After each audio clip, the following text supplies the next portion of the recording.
No car found. That's another thing that's making it real hard to check this out. No car to check. Just the bodies were found in this area. You feel like that robbery was the motive?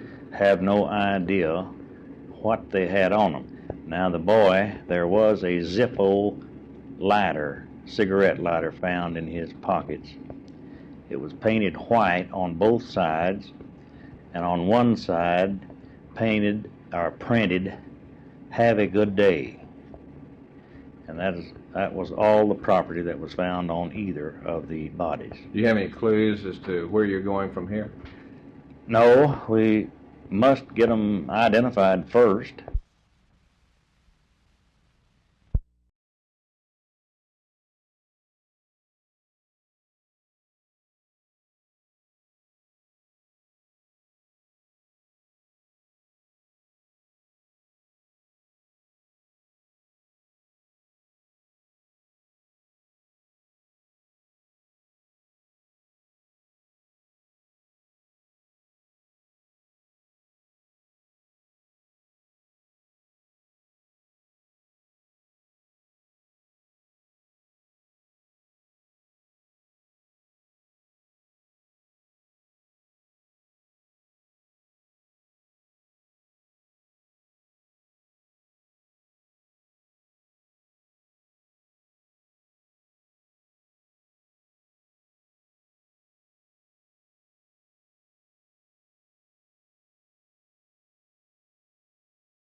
The House has considered more than 100 amendments to the Senate's Appropriations Bill, and slowly but surely, this portion of the democratic process seems to be grinding to a close.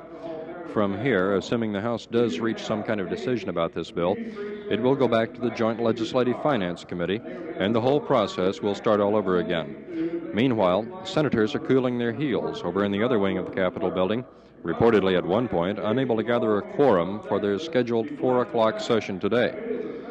Of course, the whole procedure would go much more quickly if there weren't so many questions from the floor in the House. Most of the questions are obviously designed only as jokes, and nobody has seriously proposed withdrawal of an amendment. Last March, in the special session, the House passed a so-called reform rule, requiring that each member have a copy of any appropriations bill on his desk 72 hours before it can be debated on the floor. Everybody had a copy of this bill, but everyone may not have read it. Phil Reynolds, Channel 8 News on the Move, in the House of Representatives in Austin.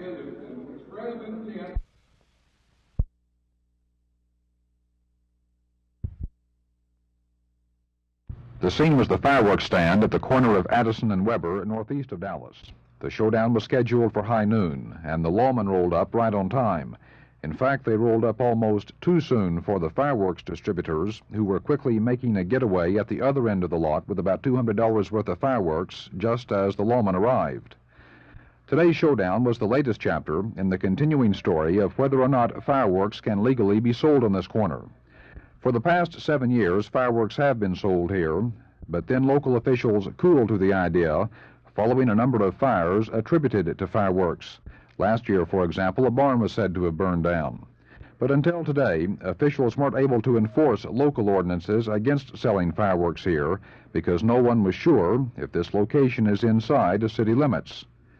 After a detailed investigation, government officials decided the spot is inside the Addison city limits, and they produced maps to prove it. Armed with this new information, local officials forced the distributors to close the fireworks stand. But the fireworks distributors say their research shows the location isn't where the government officials say it is. So it's possible the final chapter to this story is yet to be written. Jack Hill, Channel 8 News on the Move.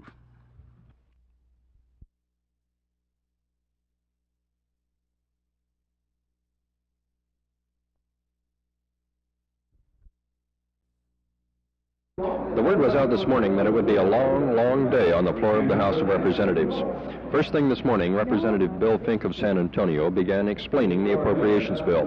Finck, who is chairman of the Appropriations Committee, went into some detail on the welfare appropriation, pointing out that the program would be funded for 8 months only, with another 4 months funding if anticipated federal revenues come through. This is the $125 million program or situation that the governor submitted to this legislature on its opening day. So this part, the supplemental part, is contingent upon that money being available to pay it. And my understanding is that the comptroller says he will certify a bill like that he will not certify a bill that is unequivocally funds the whole thing and has to use those social service funds for purposes of financing. The session now looks as though it will run in the neighborhood of 12 hours, with many members apparently.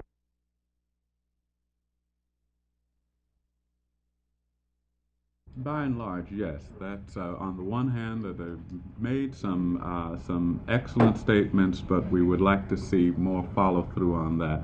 And the other thing is that with all the concern that is now being generated by the changes that are being proposed, don't lose sight of the real objectives out there where people are. You see, we can get so busy moving the furniture around in the house that you forget that people are out there starving to death.